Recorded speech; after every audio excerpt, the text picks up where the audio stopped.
Une pièce, tapissée de fleurs et couverte de tableaux, un miroir de penderie, un reflet d'une jeune fille en robe avachie sur une table, des pieds délicatement posés sur une chaise, des longs cheveux bruns tombant en cascade le long d'une épaule gauche, un regard frontal face au reflet d'un objectif Kodak, une main droite déclenchant l'obturateur.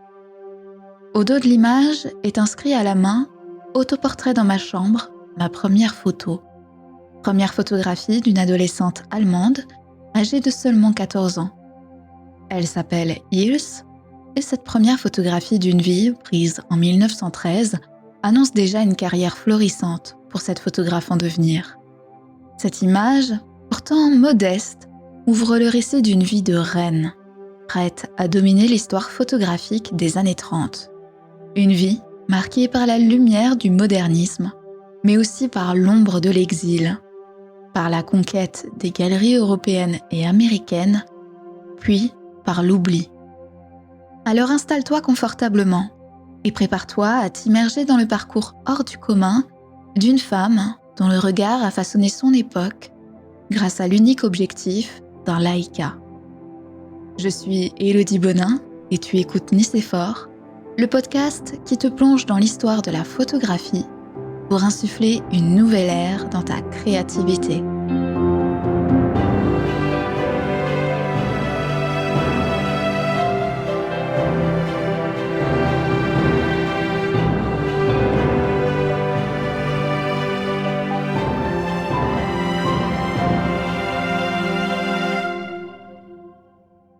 Ilse Bing naît le 23 mars 1899 à Francfort-sur-le-Main, en Allemagne. Comme beaucoup de jeunes filles issues d'une famille bourgeoise et d'origine juive en Europe, elle est très tôt encouragée à suivre une éducation artistique et intellectuelle avancée. Cette formation lui offre une première forme d'émancipation, lui permettant d'intégrer à 21 ans l'université de Francfort où elle entame des études de mathématiques et de physique. Mais sans que l'on sache réellement pourquoi, Ilse développe peu à peu un vif intérêt pour les arts.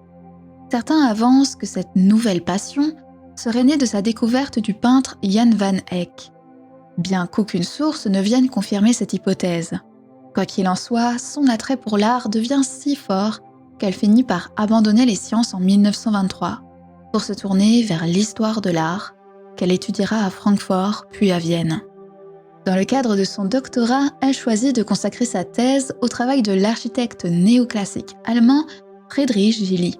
Actif à la fin du XVIIIe siècle, Gilly est connu pour ses conceptions visionnaires et son influence majeure sur l'architecture prussienne du début du XIXe siècle.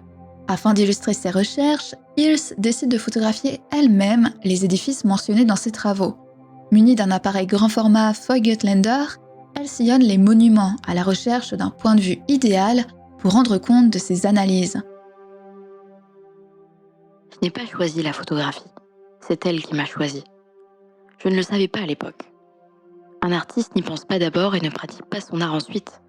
Il est attiré par l'art. Aujourd'hui, je peux expliquer comment cela s'est produit. D'une part, c'était le mouvement d'une époque où les gens commençaient à regarder avec un nouveau regard. Et d'autre part, l'appareil photo a marqué le début de l'arrivée des instruments mécaniques dans la sphère de l'art.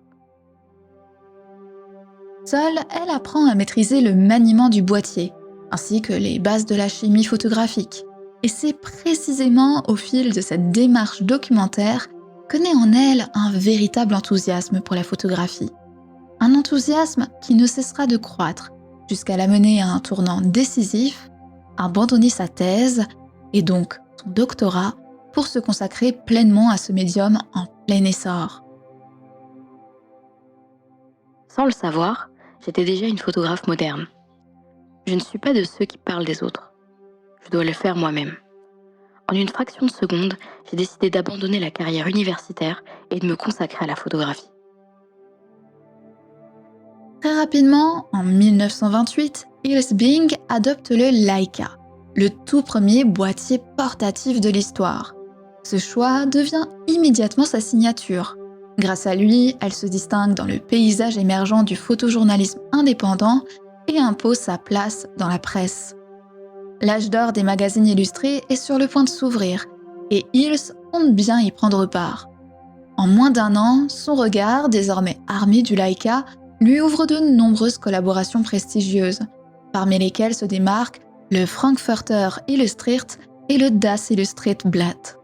L'usage de ce boîtier s'impose à elle comme une évidence. Cet appareil photographique de petit format me semblait être le prolongement de mon œil, se déplaçant avec moi. Il me permettait un rendu plus vivant des choses.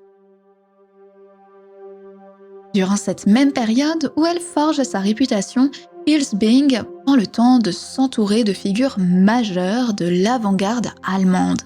À Francfort, en plein cœur de cet essor artistique moderne, elle croise à la route de véritables pionniers.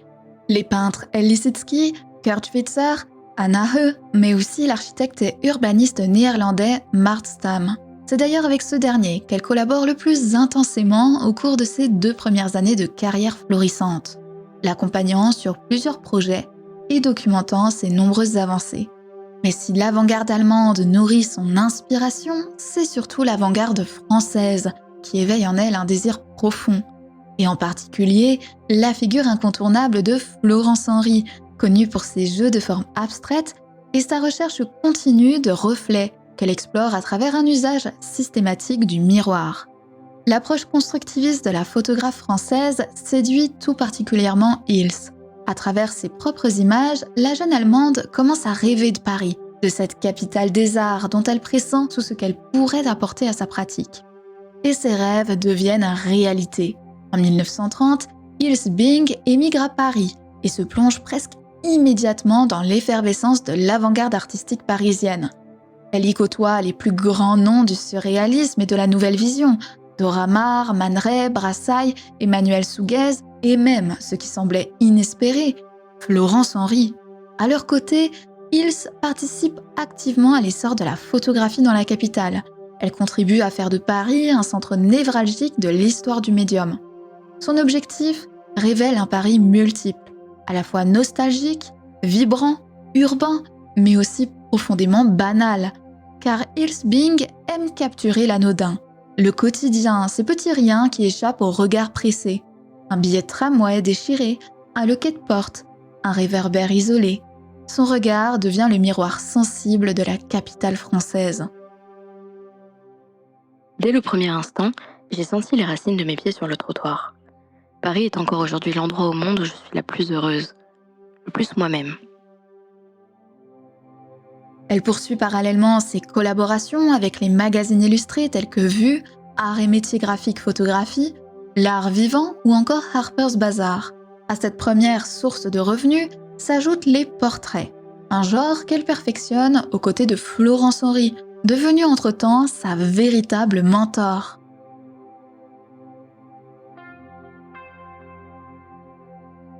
Moins d'1 année après son installation en France, Hills Bing expose ses photographies à la galerie de la Pléiade. Située au 73 boulevard Saint-Michel, cette galerie est alors l'une des plus influentes des années 30. Spécialisée dans la photographie d'avant-garde, qu'elle soit issue du modernisme, du surréalisme ou de la nouvelle vision. En y présentant ses œuvres, la photographe succède à ses nouveaux amis et collègues artistes, eux aussi passés par cet espace emblématique. La série qu'elle y dévoile intrigue autant par le choix du sujet que par la technique employée. Armée de son Leica, Hills a réalisé un reportage entier, esthétiquement maîtrisé sur les French cancans du cabaret du Moulin Rouge. Les images sont volontairement floues, traduisant la liberté dynamique des danseuses en pleine action. Les corps semblent s'évaporer dans une atmosphère chaleureuse, faite de lumière spectaculaire et de robes à froufrou couvertes de pois blancs. Cette série, exposée dans un lieu aussi important pour l'avant-garde, marque un tournant dans sa carrière. Elle impose Hills Bing comme une figure incontournable du modernisme photographique.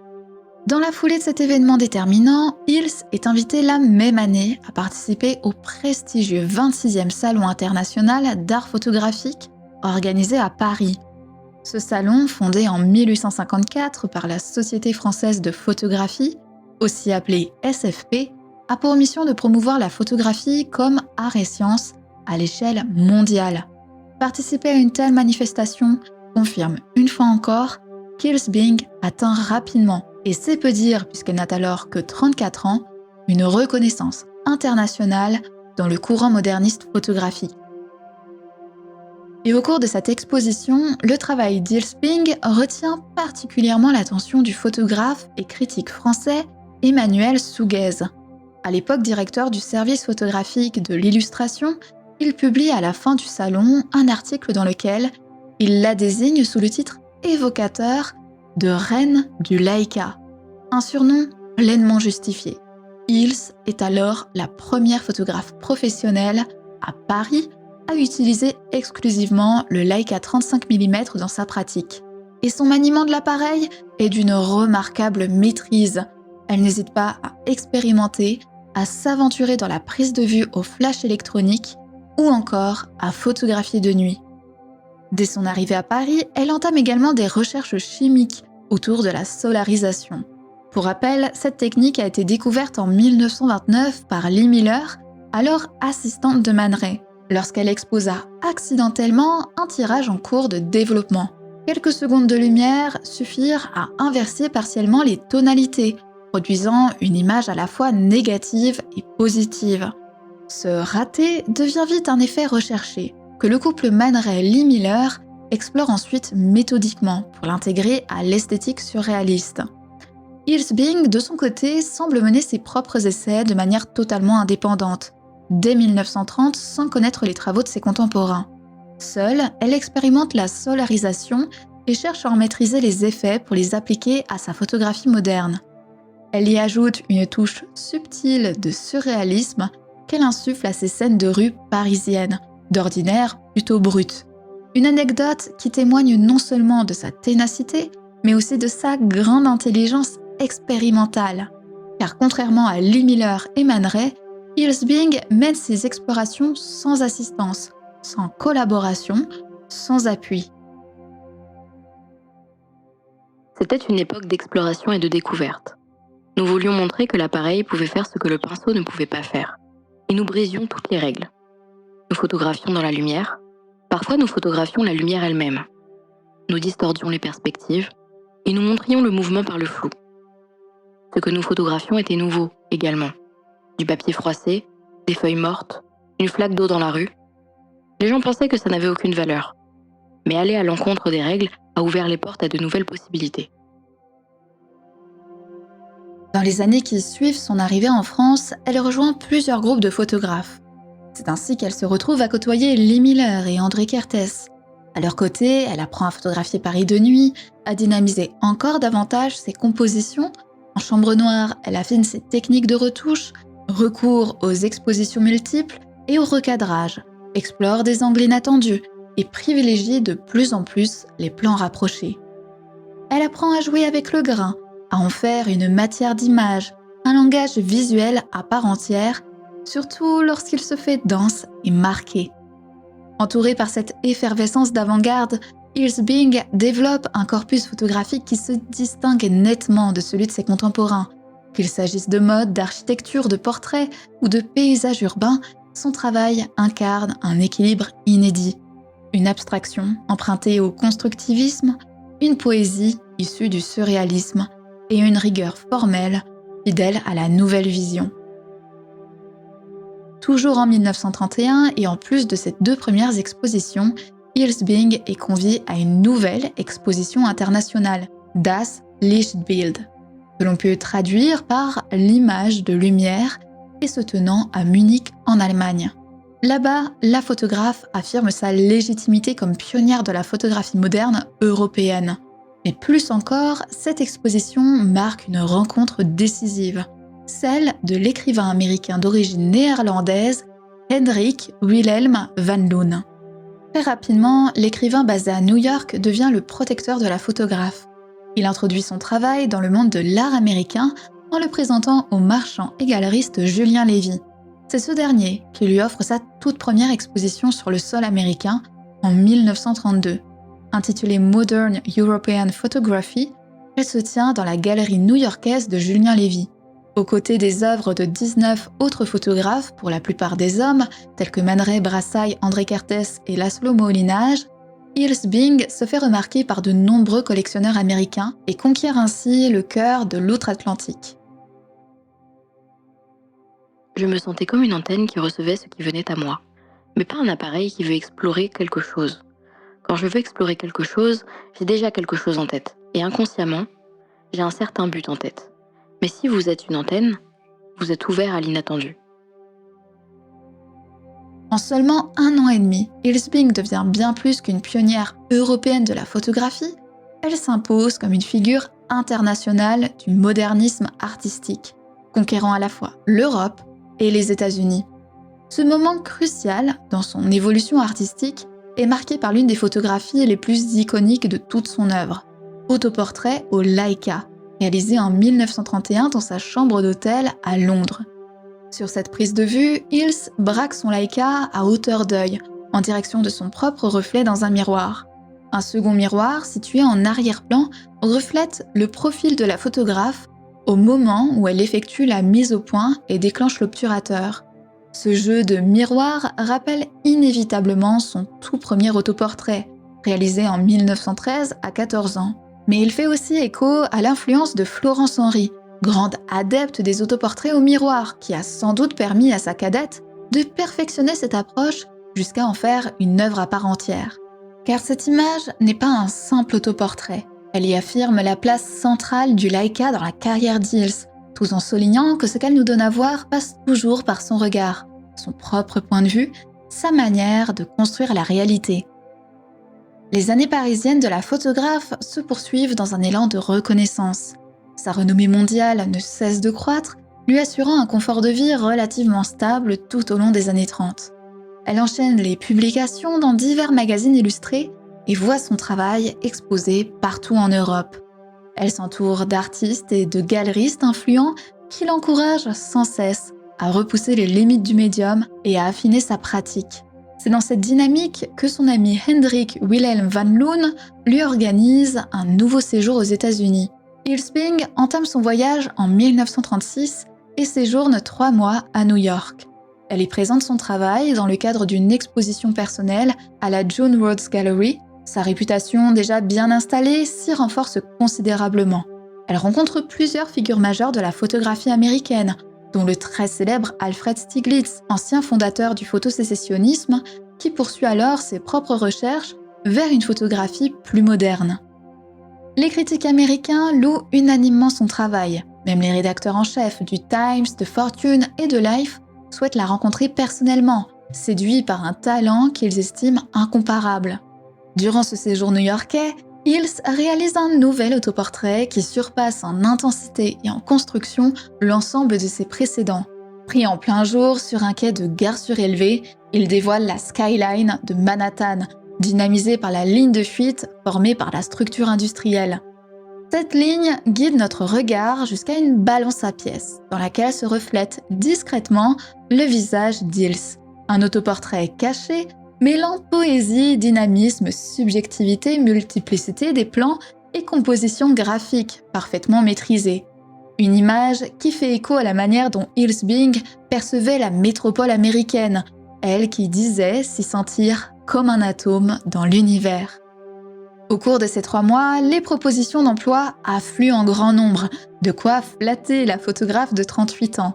Mais elle décline, car depuis peu, elle est fiancée au pianiste et musicologue Conrad Wolf, qui l'attend à Paris pour organiser leur mariage. Elle rentre donc en France avec un regard encore tourné vers l'Amérique.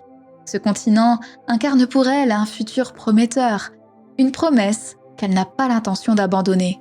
C'est pourquoi l'année suivante, en 1937, la jeune mariée accepte de présenter une sélection de ses photographies à l'exposition Photography 1838-1937, organisée par Beaumont Newhall au Museum of Modern Art. Ce sera sa dernière consécration internationale avant que le monde ne sombre dans la guerre.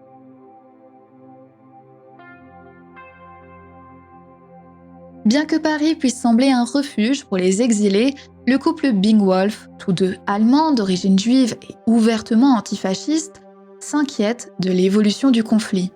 L'armistice du 22 juin 1940, signé entre le Troisième Reich et le gouvernement de Vichy, les alarme tout particulièrement.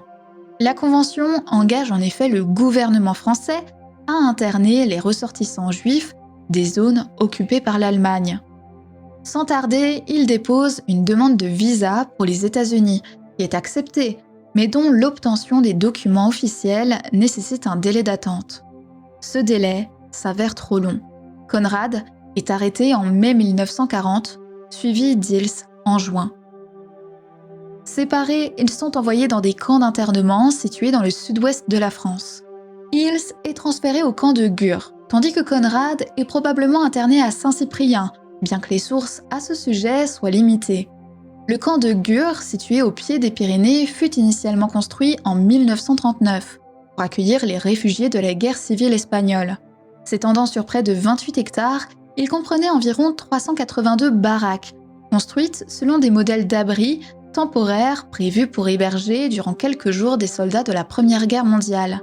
Les conditions de vie y étaient extrêmement précaires, absence d'eau courante, de sanitaires adéquats et une promiscuité importante.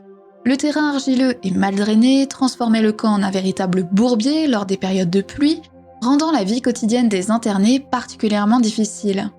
Les baraques, faites de planches de bois, avaient pour seul toit des bâches imperméables, souvent trouées, laissant l'humidité pénétrer et détériorer les paillasses disposées à même le sol. Dépourvues d'aération, ces structures confinaient les 60 internés entassés dans chaque baraque, dans une atmosphère étouffante et insalubre. L'hygiène était rudimentaire, les internés devaient se contenter d'ablutions dans des auges à l'air libre, similaires à celles utilisées pour abreuver le bétail.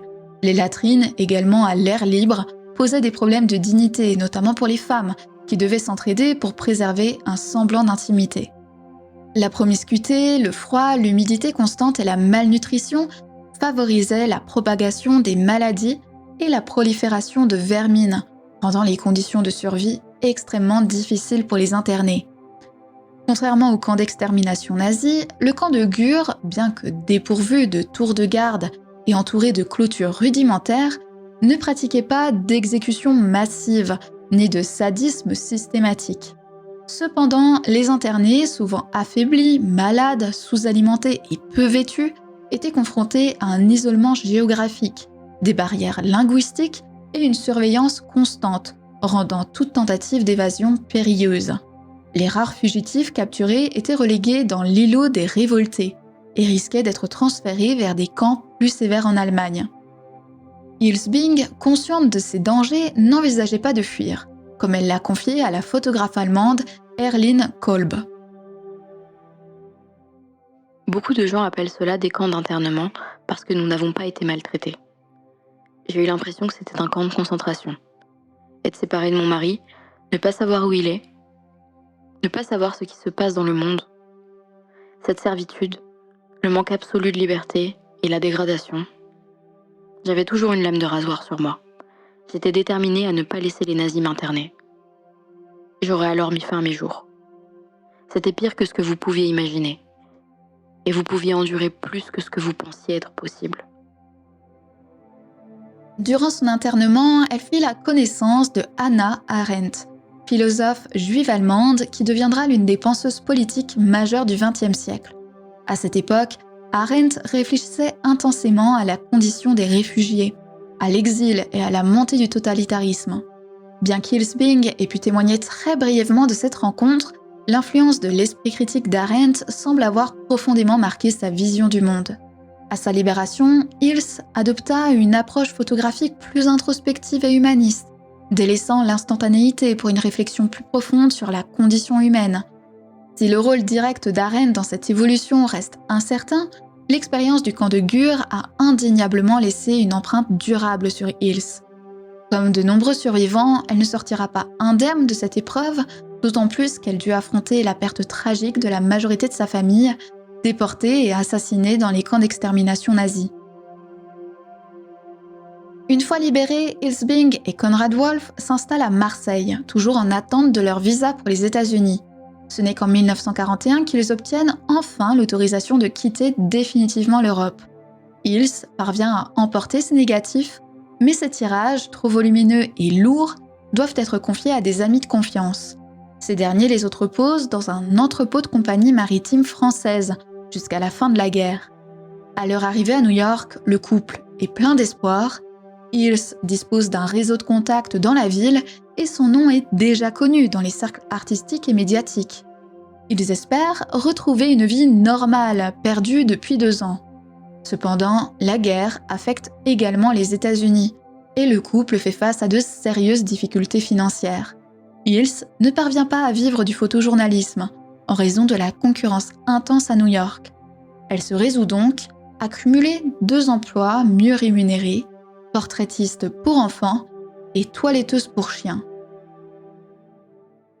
C'était difficile quand nous sommes arrivés.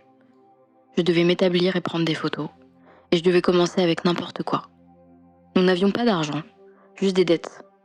En général, je vivais de la photographie, de portraits, de photos de mode et de tout ce qui était nécessaire.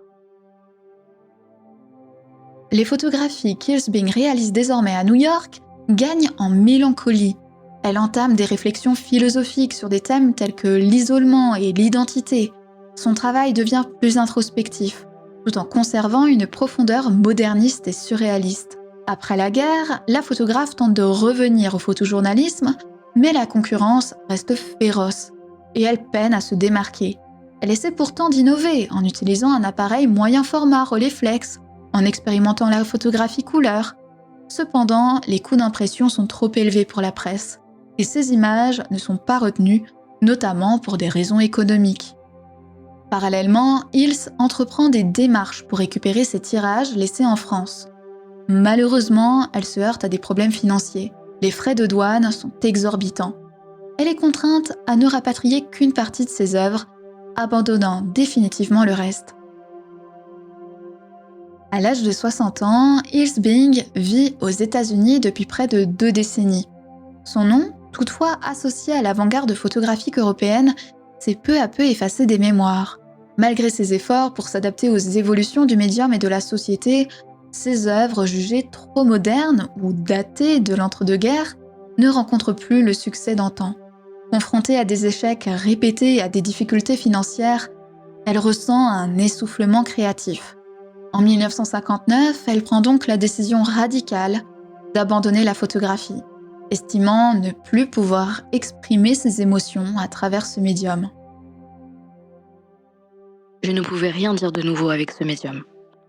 J'ai arrêté de travailler avec l'appareil photo à l'apogée de mes développements photographiques.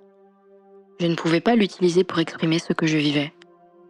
Bien sûr, j'aurais pu prendre de belles photos, mais cela ne venait plus de l'intérieur. Le caractère de l'œuvre a changé au fur et à mesure de mon développement et a maintenant un nouveau visage. Dès lors, Hills Bing explore d'autres formes d'expression artistique. Elle s'essaie d'abord au film en 8 mm couleur, puis se tourne vers la poésie et le dessin. Ces nouvelles disciplines lui permettent de renouer avec ses premiers amours académiques, notamment les mathématiques et la physique. En 1974, à 75 ans, elle publie Words as Vision, Logograms, un ouvrage dédié à son mari Conrad Wolf.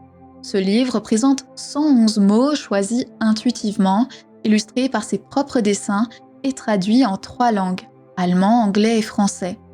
Parmi ces mots figurent être, avoir, pourquoi, bien, mal, identité, réalité, illusion, espoir, mort, souvenir, oublié, seul, vivant et bien d'autres encore.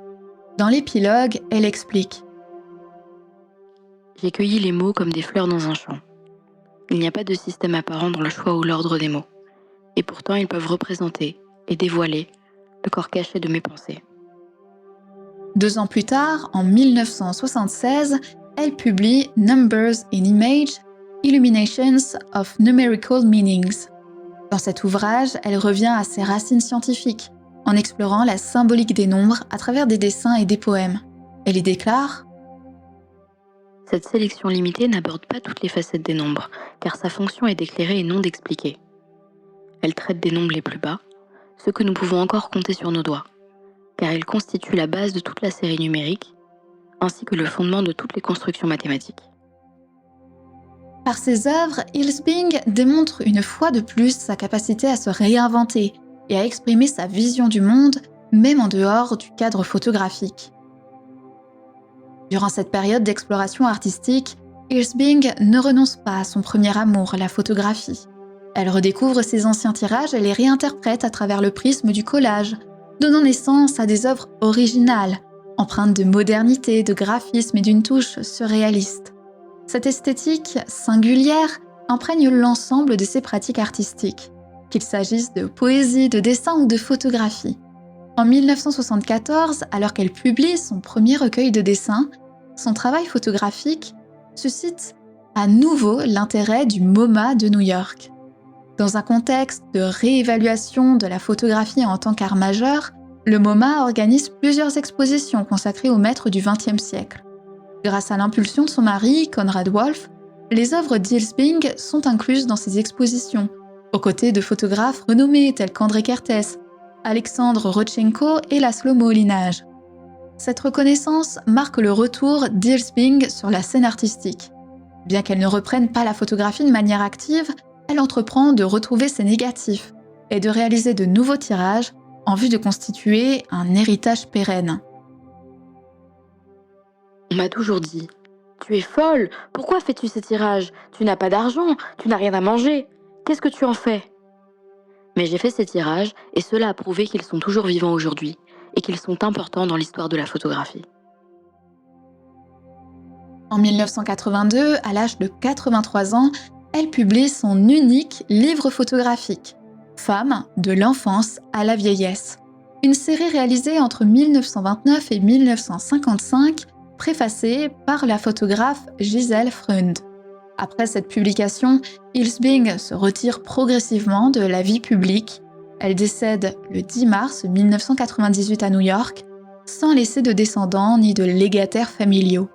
Mais prévoyante, elle avait pris soin de désigner dans son testament les bénéficiaires de ses archives, parmi lesquels figurent le Museum of Modern Art de New York, le Musée de la Ville de New York, le Centre Pompidou à Paris et le Musée Carnavalet qui a reçu 3 de ses photographies.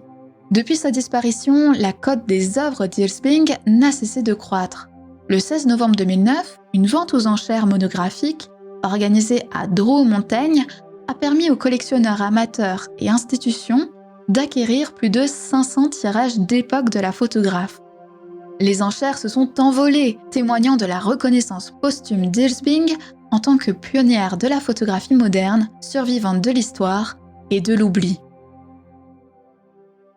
Toutes les décisions de ma vie, je les ai prises non pas comme des décisions, mais comme un papillon de nuit. Je suis allée là où cela me menait. Nous voici donc arrivés à la fin de notre histoire, celle d'Iris Bing, une photographe qui a dominé de loin l'avant-garde parisienne, européenne, puis internationale à l'aide de son Leica. Mais aussi une femme qui a toujours su persévérer, malgré son internement au camp de Gurs et son exil forcé aux États-Unis, où elle a dû reprendre sa carrière à zéro. Des bouleversements qui ont profondément influencé sa vision artistique et sa quête d'introspection, pour finalement offrir un héritage égal à celui d'une reine, la reine du Leica.